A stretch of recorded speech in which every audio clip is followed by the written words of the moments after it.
Hello everyone, good morning. সবাই কেমন আছো? আশা করছি সবাই ভালো আছো এবং সুস্থ আছো। সুন্দরবন জেলার ছোট্ট একটি গ্রাম থেকে আমি প্রিয়াঙ্কা। আমার আজকের আরও একটি নতুন ব্লগে সকলকে স্বাগত জানাই। আশা করছি আমার আজকের ব্লগটি সকলের ভালো লাগবে। রুটি আর নলেন গুঁড়োর রসগোল্লা সকালবেলা ব্রেকফাস্ট করলাম।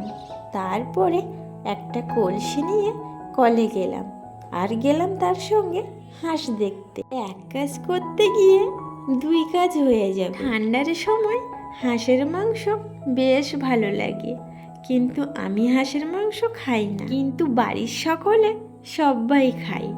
যাদের বাড়িতে হাঁস দেখতে গেছিলাম ওনাদের বাড়িতে কেউ বাড়িতে নেই।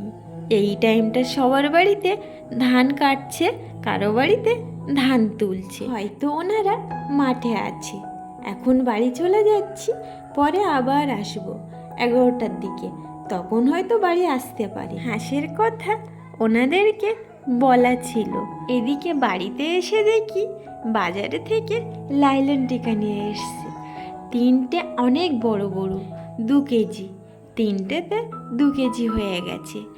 ওলকপি আর আলু দিয়ে রান্না হবে।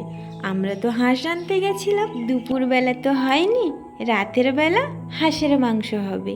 আর আজকে উনুনে রান্না করব আমি। এ সাইডে কড়াই বসিয়ে দিয়েছি, তেলও দিয়ে দিয়েছি কড়াইতে।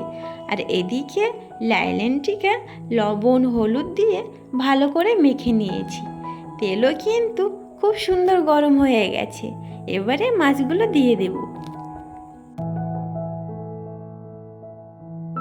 মাছ ভাজা হয়ে গেছে, আর এদিকে ওলকপি আলু দিয়ে একটা তরকারি কেটে রেখেছি। টমেটো পেঁয়াজ আর লঙ্কা তেলে দিয়ে দিলাম। আজকের কোনো তরকারিতে মশলা দেব না, হালকা পাতলা ঝোল করেছি শুধু জিরে বাটা দিয়ে। আজকের তরকারিতে কোনো তেমন মশলা দিইনি। মাঝে মাঝে হালকা পাতলা ঝোল খেতে বেশ লাগে। কিন্তু আজ দুপুরের মেনু বাঁধাকপি আলু চিংড়ি মাছ আর মূলো শাক ভাজা, আর এদিকে আছে ওলকপি আর মাছের ঝোল। তো আজকের মতো রান্নাবান্না কমপ্লিট হলো। রান্নাবান্নার পরে আমরা যাচ্ছি হাঁস নিতে। যাদের বাড়িতে সকালবেলা গেছিলাম তাদের বাড়িতেই যাচ্ছি। মাঠ থেকে ওরা বাড়ি এসেছে, এসে আমাদেরকে ডাকলো। আমাদের এদিকটা হাঁসের দাম কিন্তু 700 টাকা করে।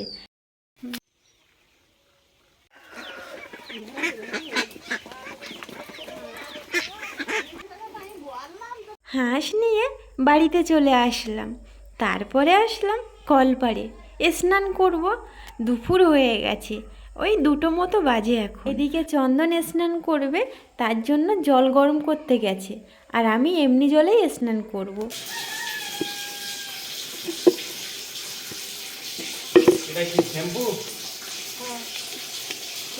স্নান হয়ে গেলে খাওয়া দাওয়া করতে চলে আসলাম।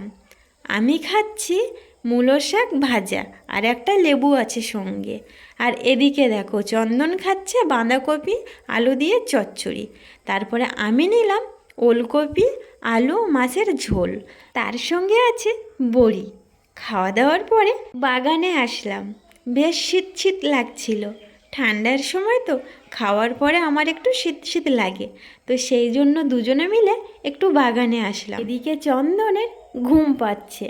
আমাদের এই বাগানের সাইডটা ভালোই রৌদ্র আসে, তাছাড়া আমাদের বাড়ি গাছে গাছে ভরা। টাইম হচ্ছে 3টে মতো বাজে। আমাদের আবার আজকের এক জায়গায় যাওয়ার আছে, ওই যে কালকে রিপোর্ট করাতে গেলাম সেখানে যাব। আজকের রিপোর্ট দিয়ে দেবে। এখান থেকে গিয়েই বেরিয়ে পড়ব। তো বাগানে যখন এসেছি তোমাদের বাগানটা দেখিয়ে দিই। আলু গাছ দেখো কত বড় বড় হয়ে গেছে। আলু গাছের ভিতর দিয়ে ওলকপি লাগানো, তারপরে কুমড়োর চারাও দেওয়া আছে।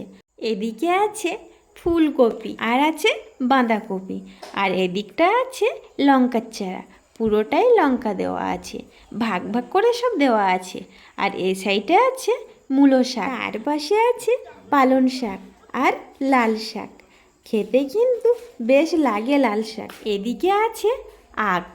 আমাদের বাড়ি অনেক আখ গাছ ছিল, কিন্তু কেটে দিয়েছে।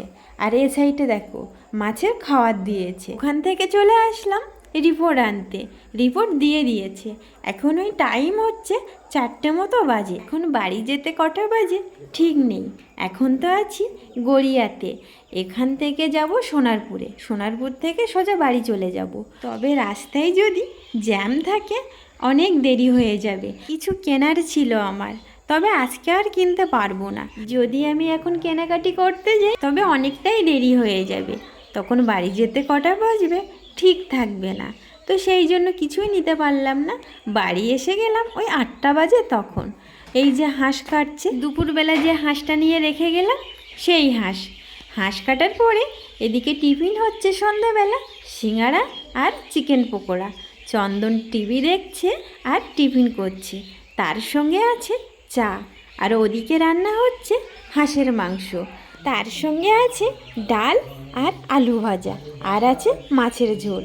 তো ভিডিওটি এখানেই শেষ করছি, ভীষণ কষ্ট হচ্ছে আজকে। তো দেখা হচ্ছে নতুন কোনো একটি ভিডিওর সঙ্গে, ততক্ষণের জন্য সবাইকে টাটা।